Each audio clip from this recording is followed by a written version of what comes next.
समग्र बेसिक शिक्षा परिषद के शिक्षकों एवं छात्रों का एकमात्र यूट्यूब चैनल।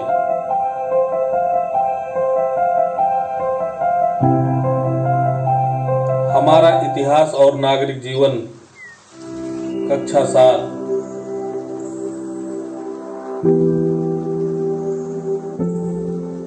पाठ 1, इस्लाम का भारत में आगमन का वीडियो रूपांतरण हम देखने जा रहे हैं। इस्लाम का उदय अरब देश में हुआ और धीरे धीरे पूरे विश्व में इसका प्रसार हो गया। यह अरब देश की बात है।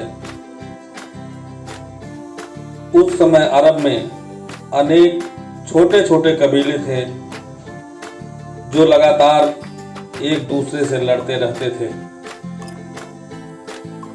कबीले के लोग बहुत सारे देवी देवताओं की पूजा किया करते थे। समाज में अंधविश्वास और आडंबर का बोलबाला था। इसी समय हजरत मोहम्मद का जन्म अरब के मक्का शहर में सन 570 ईस्वी में हुआ।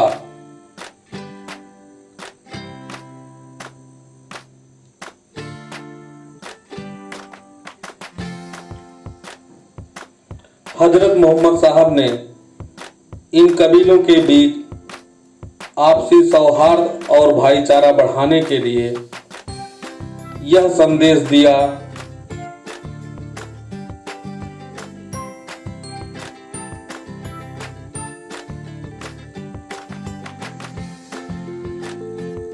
कि अल्लाह या ईश्वर एक है। एकमात्र अल्लाह की सीधे और सरल तरीके से प्रार्थना करनी चाहिए। मोहम्मद साहब ने कहा कि अल्लाह को मानने वाले सभी लोग बराबर हैं और अल्लाह को मानने वाले सभी लोग एक हैं, कोई छोटा बड़ा नहीं है। प्रारंभ में मक्का शहर के कई लोगों ने मोहम्मद साहब की बातों का विरोध किया था। यहां तक कि मोहम्मद साहब को 622 ईस्वी में दूसरे शहर मदीना जाना पड़ा था। इनका यह जाना हिजरत कहा जाता है।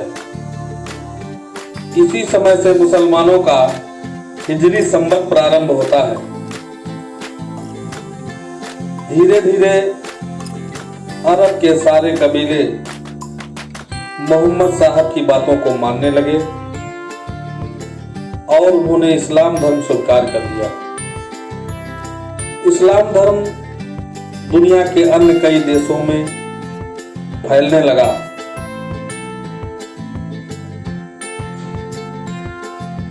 सन 632 ईस्वी में मोहम्मद साहब की मृत्यु हो गई।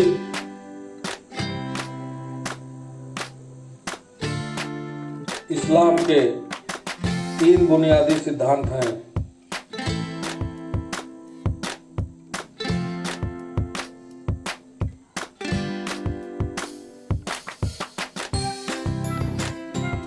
समता, समानता तथा बंधुत्व।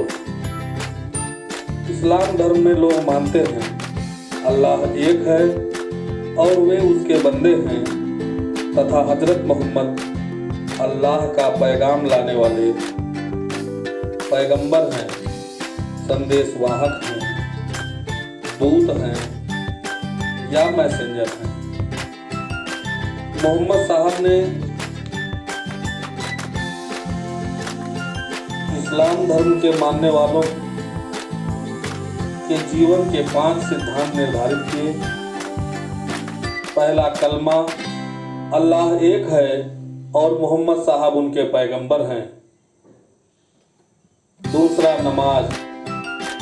प्रत्येक इस्लाम के मानने वाले को प्रतिदिन 5 बार नमाज पढ़ना होगा।